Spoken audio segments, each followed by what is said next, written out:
Alright, now that we're familiar with what a mean is and what the standard deviation of a distribution is, what we want to do is we want to be able to look at any particular value or score within a distribution and see where its relative standing is. Well, in order to do that, there's two ways that we're going to use to measure that. We're going to look at something called z-scores, and then we're also going to look at percentiles. What I'd like you to do is take a few minutes right now to read through the example that you have right here in your notes, and then start the video again and we'll talk through that example. Alright, so essentially what we're looking for is how does a score of 40 on this DRP relate to each individual class, and then also how might it relate to the overall score of all the second graders that took the test. So these two highlighted values are where somebody scored a 40. You'll notice that they're already organized from smallest to biggest, and we have our stem and leaf plots here to kind of give us an idea of kind of what that data looks like. Now what I want to do is I want to be able to get kind of my 5-number summary on this. What is the mean, what is the median, what is the standard deviation, all of that information.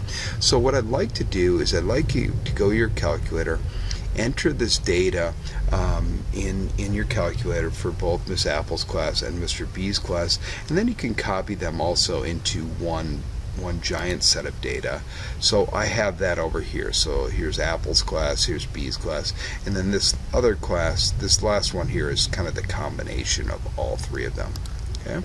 So now what I want to do is I want to get a one variable summary for each one of these classes. So I'm going to go to statistics. I'm going to go to stat calculations. I'm going to go to one variable statistics. Just like we did before.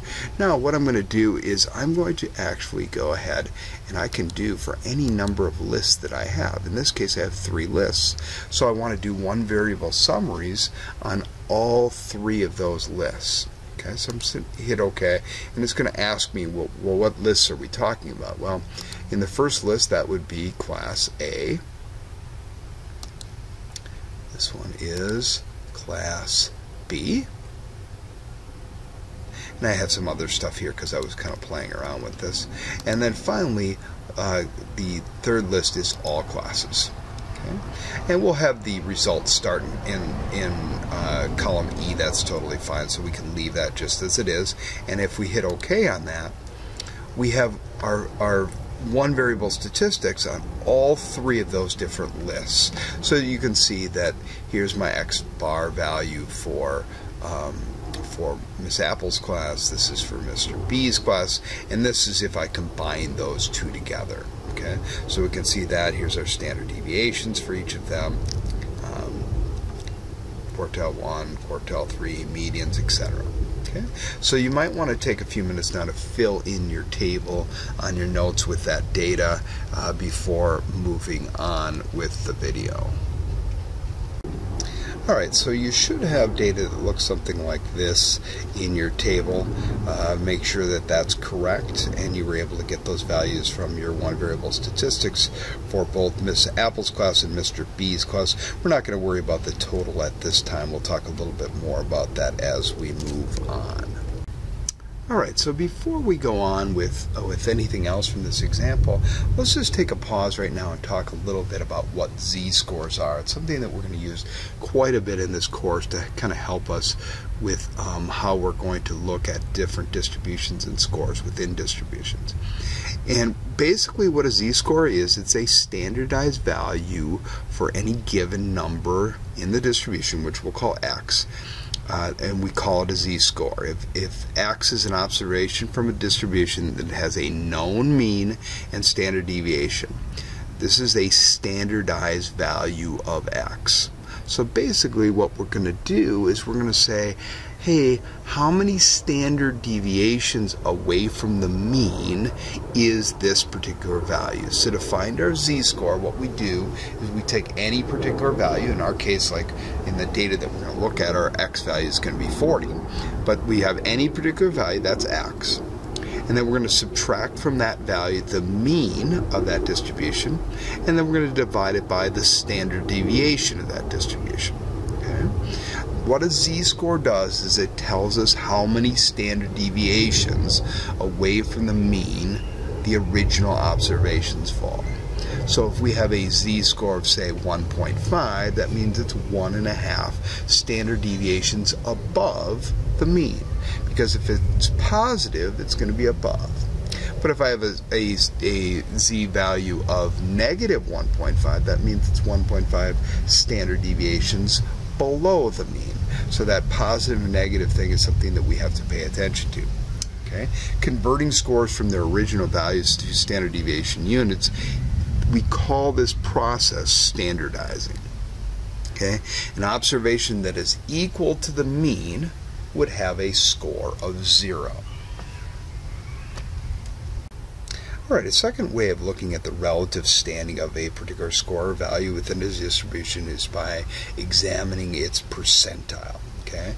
And the definition of percentile, the pth percentile of a distribution is the value such that p% of the observations fall at or below it. So in other words, if you have a percentile on a score on like a test, and you've all taken standardized tests where you've run into percentile before, if I have a percentile of 86, what that really says is that 86% of all people who took that test scored exactly the same as me or below me.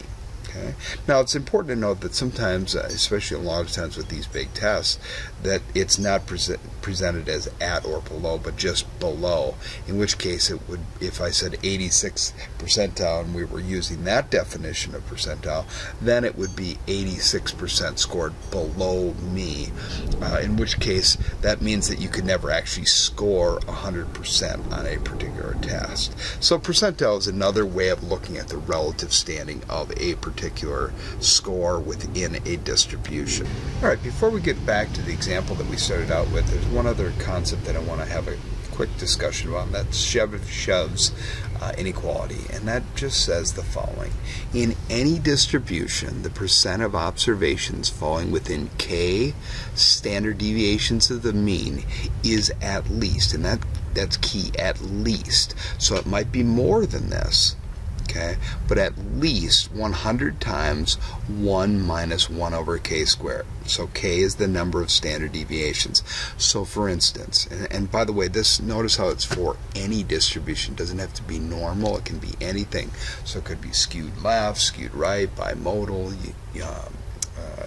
so anything, doesn't matter. Symmetric, doesn't matter. If k is the number of standard deviations, so for instance, let's just say k is 1. So it's 100 times 1 minus 1, which is equal to 0. So all it's saying is that for any distribution, there's at least 0%. So it's really not saying a whole lot with within one standard deviation. But if we start going to 2 standard deviations, well, then that's going to be 1 minus 1 over 2 squared, or 1 minus 1/4, okay, which is equal to 0.75.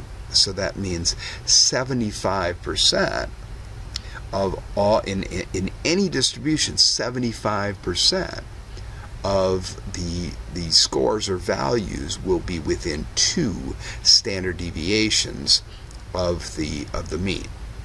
So Chebyshev's inequality gives some insight into how observations are distributed within the distribution, and it does not help determine the percentile corresponding to a given z-score. Just kind of gives you an idea how they're distributed throughout the distribution.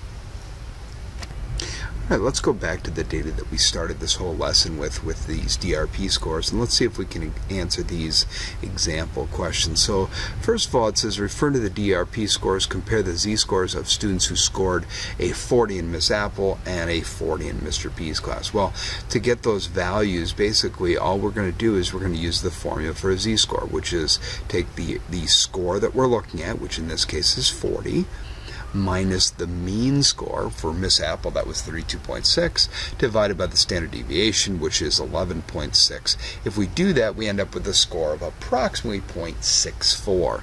Now, we could do the same thing with Mr. B's class. It's just that some of the data changes. The only thing that changes is both the mean and the standard deviation. He had a higher mean, he had a lower standard deviation.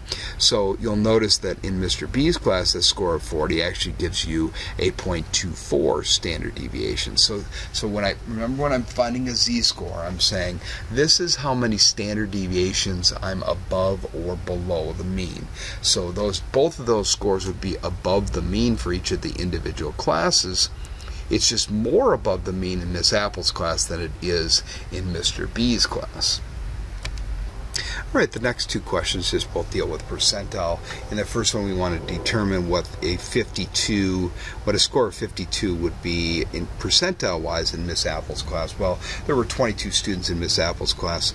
21 of them scored a 52 or below. So we're really just looking at that ratio of 21 compared to 22, which is approximately 0.95. So we would say that student would be at the 95th percentile.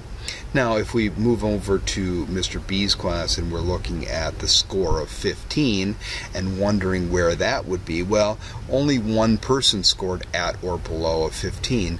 Therefore, that would be 1 out of 22, and that would give us the 5th percentile. So that's how we would do the percentile, which is a pretty straightforward calculation for you.